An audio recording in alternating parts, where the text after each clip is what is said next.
Good morning, good afternoon, good evening, good night, wherever you are in the world or whatever time you'll be watching this video.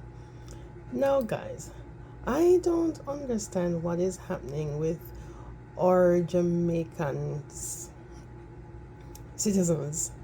And, I'm wondering where has our sense of pride and our sense of, our respect has all gone, right? And I noticed that all of this has been since social media has opened up to so many of the apps and, you know, them paying through the app. So people just come on social media and they have just forgotten their morals, their respect, and everything. They have just chucked everything out the door. No respect to our leaders, no respect to each other, nothing. And it is just so disheartening because this is not the Jamaica that I grew up in. The Jamaica I grew up in, people had manners, you know. Young people had manners to the older generation. You couldn't walk by someone, an older person on the street, without saying good morning, good afternoon, good evening, or good night, right? Because if you do that, then by the time you get home, your parents or grandparents, whomever you live with, they're gonna hear that you didn't have any manners. You saw Miss so and so or Ma so and so on the road, and you didn't have any manners. You didn't greet them, so you get a whooping because they're like, you don't have any manners.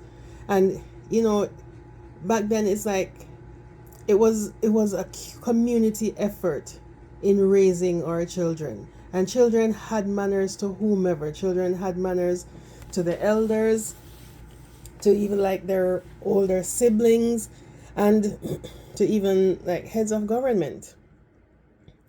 So I don't know, of late, persons, if you have some discontent with um a government official, an elected official, or anyone, everyone is coming on social media and voicing their discontent. While I have no issues with persons voicing their discontent, but the disrespect that I see going on, and I'm like, do these people know that social media footprint doesn't go away? I'm like, do these people realize how they look in how they behave on social media? Do they have jobs? Are they interested in getting a job anywhere? Are they interested in getting anything done? They don't understand that how you portray yourself in public, it will come back to harm you, especially if you portray yourself negatively in the public. If you're a business person, you come out and, say you had a disagreement with a client, and you come out and you're showing all the interactions you had with the client and anything like that, nobody will want to do business with you again, because they're going to say that, you violate their privacy, and nobody's going to trust you anymore. If you come on social media and you air your dirty laundry out there, companies wouldn't necessarily want to hire you because they're going to look at you and say you're not fit for their company. Now, with the unfortunate passing of Hurricane Melissa and the destruction that the hurricane has done to our beautiful little island, it pains my heart to see the behavior of some persons on social media. And I don't know, we seem to have this sense of entitlement and licky-licky behavior and laziness coming out and is being portrayed on social media. It baffles me, right? I see people, okay, you your house, or yeah, you lose your belongings. It's very unfortunate that so many persons have so many damages, so many losses, loss of lives. It's not even something that anyone can totally understand. But I noticed that a lot of these young people, I'm not gonna say young men, young and older people, it's like they, after the hurricane passed, everyone got up, and then everyone starts basically as if they're expecting someone to come and start doing something for themselves. You know, hardly anyone you see starting to, you know, gather whatever is left of their belongings, trying to pick up their pieces. No, everyone come on social media, and the first thing they're saying, everyone is, you know, creating GoFund pages, coming on social media and saying, of course, especially on TikTok, and everybody is saying tap up the screen or send me rose, lion, tiger, and whatever animal it is to send money to them. I was looking at one video and I'm saying, well, a lot of us appreciate that some persons are coming out and showing the destruction of what is happening. There's this one guy, some people were around picking up the pieces and trying to clean up their space. And this one was doing, he's just stepping around and going around like his yard, and he's saying, which was, had a lot of damage and stuff. And he's just going around, with the camera and saying, oh, this is damage. Oh, send me some land, send me some this, send me some that. And I'm like, wouldn't it be more interactive? You could just put down the phone for persons to be watching you, looking at the damage that was done to your place. But at least you're actually trying to clean up the place. But then they're showing videos like, oh, this is damage. Oh, they need to come and, move these. And I'm like, you need to help yourself too. You can't be sitting down expecting people. I see people in Montego Bay, especially in the Catherine Hall area or other areas that were flooded out. And these persons, instead of starting to try to clean out their houses themselves, they're saying that they're waiting on the government. The government must send people to come and start cleaning up. I'm like, this must be a joke. This must be a joke. Now, the government, and I did a little bit of research, and, from what I understood, right, the government reached out to different countries, different partners, requesting aid in the passing of Melissa, right? And Belgium offered some small generators to be sent to Jamaica to help in Jamaica getting back on its feet. But when you do the research, you notice that it wasn't really Belgium coming out and say, oh, Jamaica, I'm going to do this for you. This was a request made by the Jamaican government. Because when you go on the Belgium website, there's an article, and a part of the article says that on the approach of the hurricane, the Jamaican authorities requested the activation of the European Union Civil Protection Mechanism in order to be able to count on the support of partner countries during this phase of emergency. The Jamaican Office of Disaster Preparedness and Emergency Management has submitted a list of priority needs. In this context, BFAST has offered to provide emergency assistance in the field of electricity production. As such, 409 small generators were purchased to be donated to Jamaica. And it says the first donation left for Kingston on Monday, November 3rd via an A400M flight of the Belgian Defense, while the rest will follow in the coming days. So it is not as if Belgium says, okay, we're going to send these. The request was made by the Jamaican government, and them sending a list of priority needs. So this is the government looking ahead on what they would need. Now, of these generators, I'm going to read an article that I saw on Facebook, which puts into context the forward thinking of Prime Minister Andrew Holness and his team.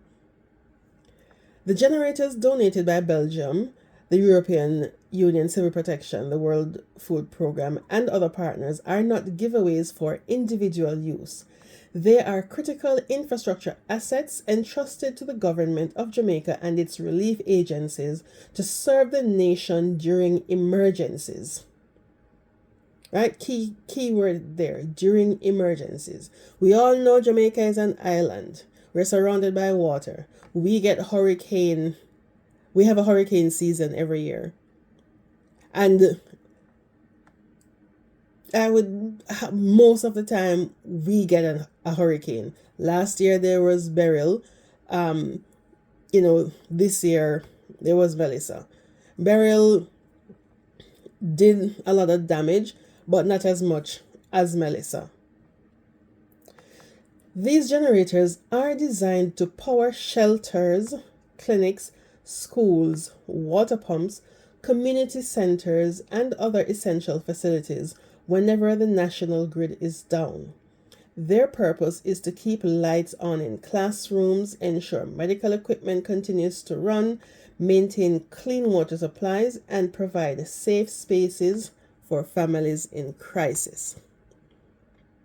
Now, any forward-thinking person would think that, okay, with these generators coming, the government is going to put in place that, for the essential services of the country, to help the country to get back on its feet as quickly as possible.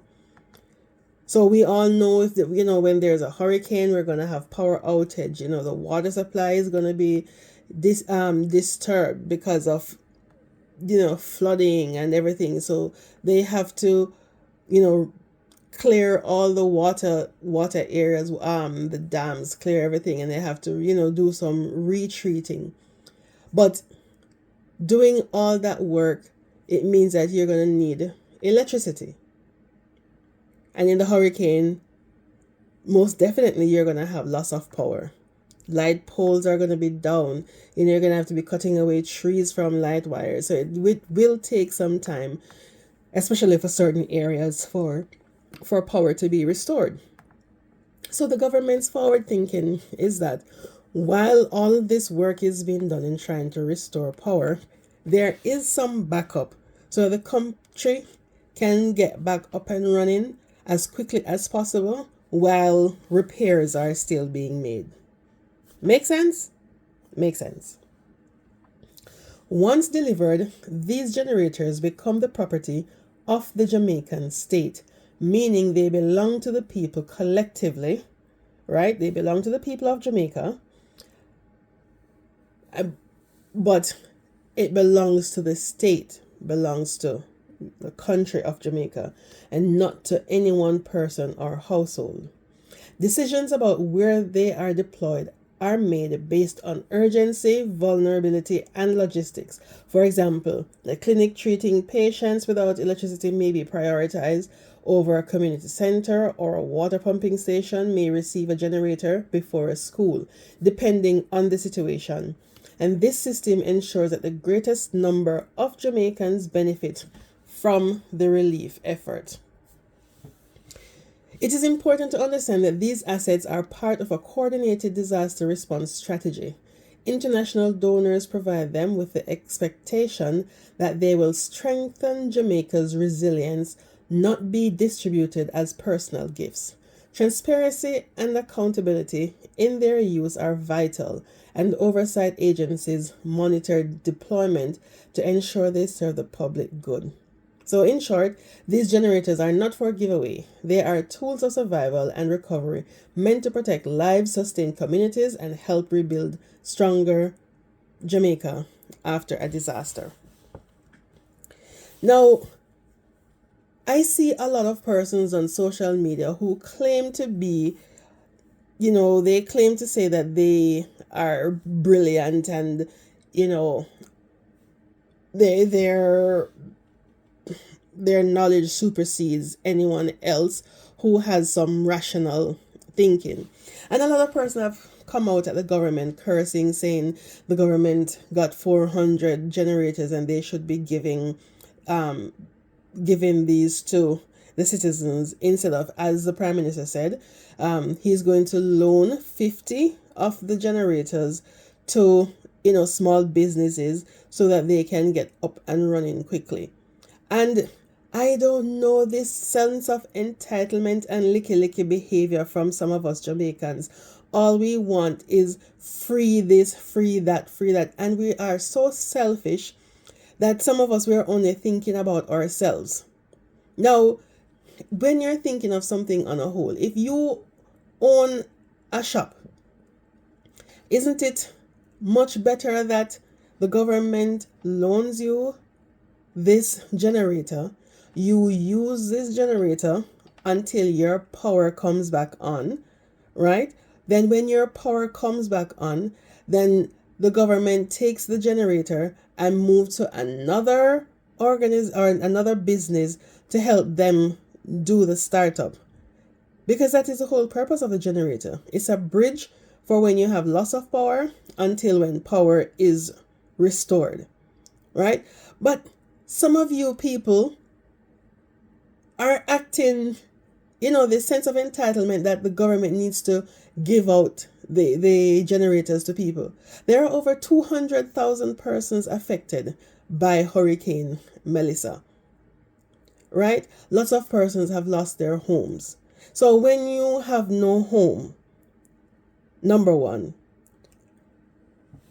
when you look at the logistics, who will be if you say that the generators should be given out to people, who will get the generators and how does that distribution work, right? Who is more entitled to a generator over another citizen?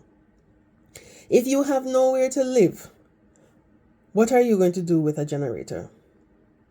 If you have lost everything and you get a generator, how are you going to fuel the generator? The generator needs gas to operate. Where are you going to get gas? And if you can get the gas, how are you going to afford the gas to power the generator? And when light comes back, what are you going to be doing with the generator?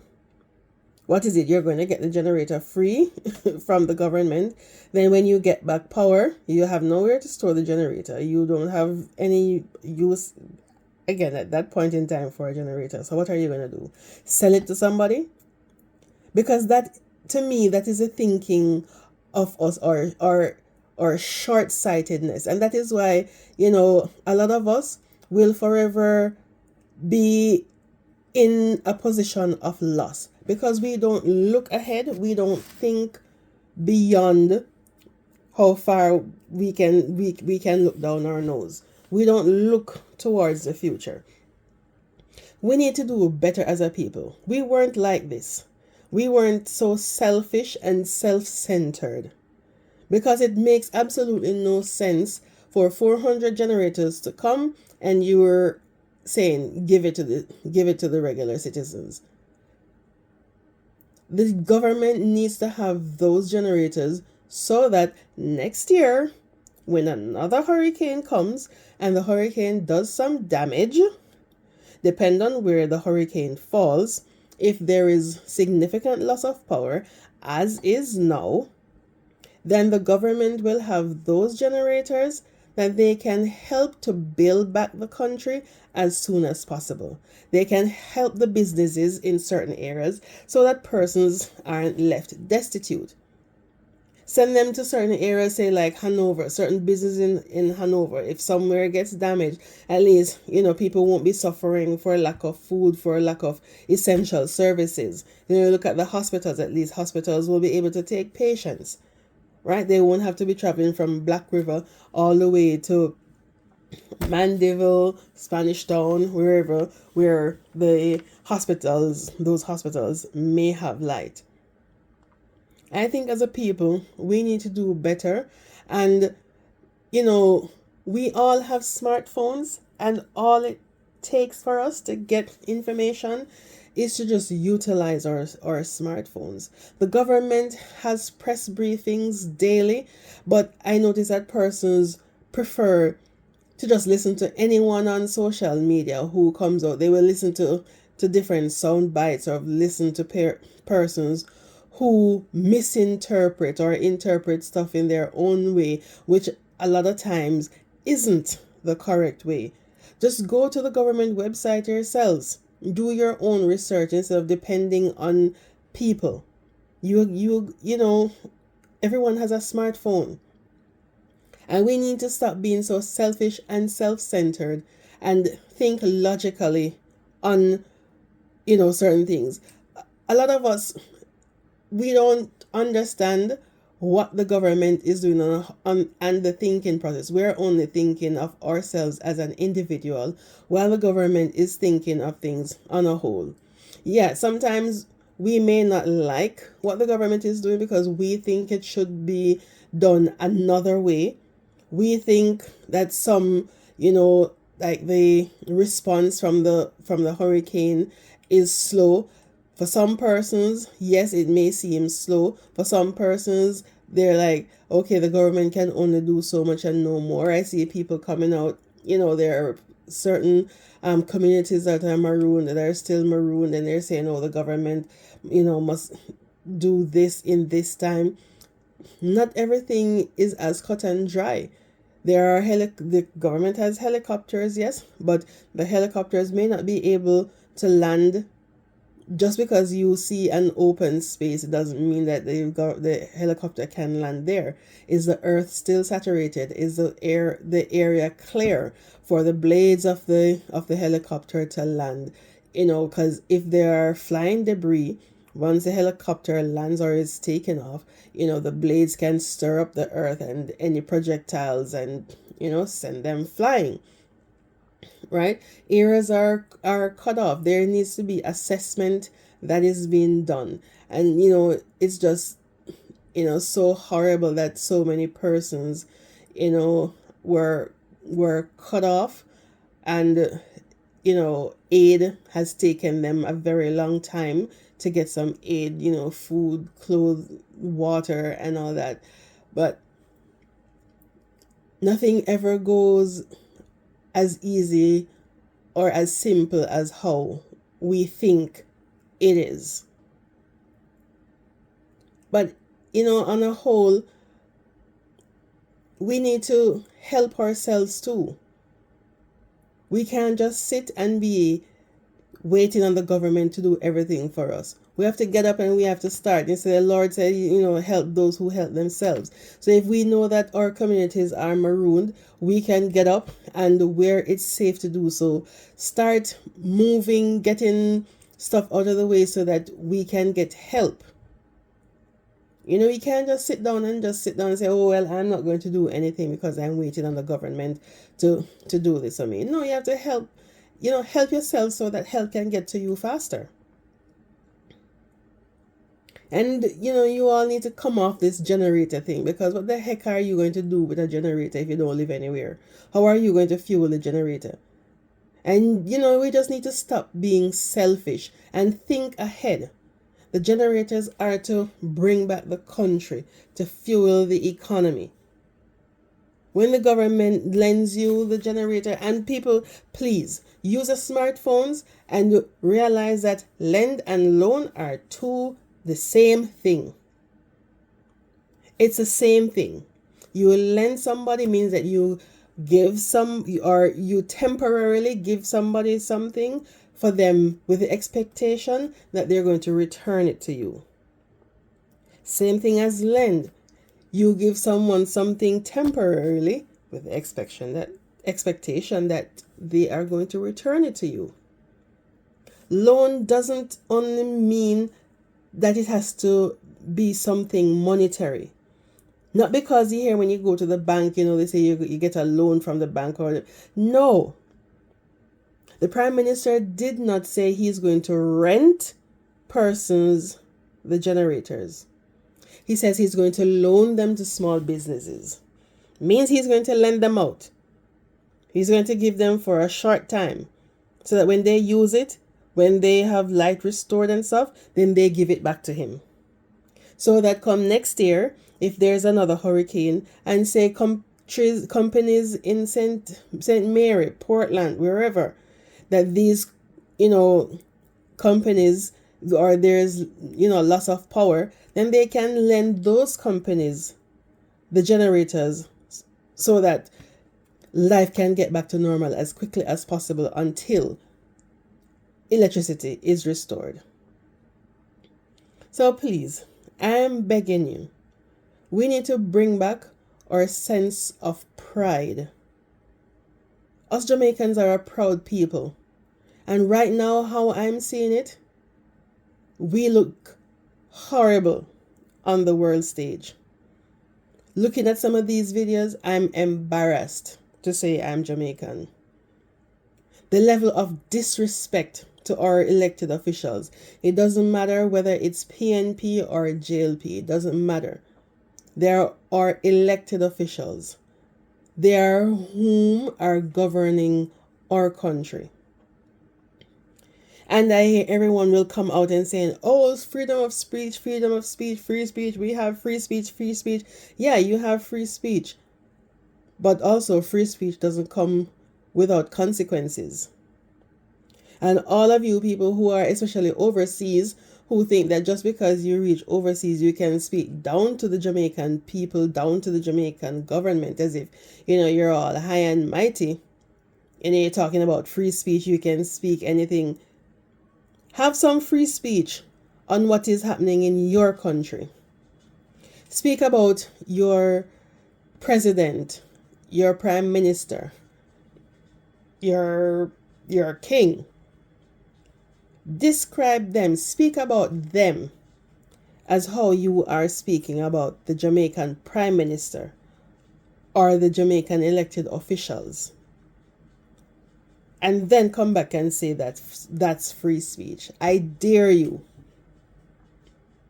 I dare you to come out and call, President Donald Trump all sorts of derogatory names. I dare any one of you who are living in the States to come out and say anything negative. Just as how you guys are describing Prime Minister Holness, I dare you to come out and describe Donald Trump, because there are a lot of things going on in the States that are very questionable. That is not right. Persons from the lower class, well, not even lower class, but persons are losing their benefits. Persons have been out of a job for how long, and they're being expected to work without getting paid. Come out. I dare you. Come out. Come out and class the president as how you are classing Prime Minister Holness. And then come out and say that's free speech. I dare you. Not because you people live overseas means that, Jamaica is of a lesser class than anyone else. That is what I notice a lot of people. Once you reach overseas, you start looking down on Jamaica as if, it's a third-rate cousin. No. Have some sense of pride. Not because you have migrated elsewhere means that you need to look down on your home country. Because at the end of the day, your yard. You may opt to go live somewhere else, get citizenship somewhere else, but if you look in your passport, country of birth, nationality, says Jamaican. You may be a citizen of the United States.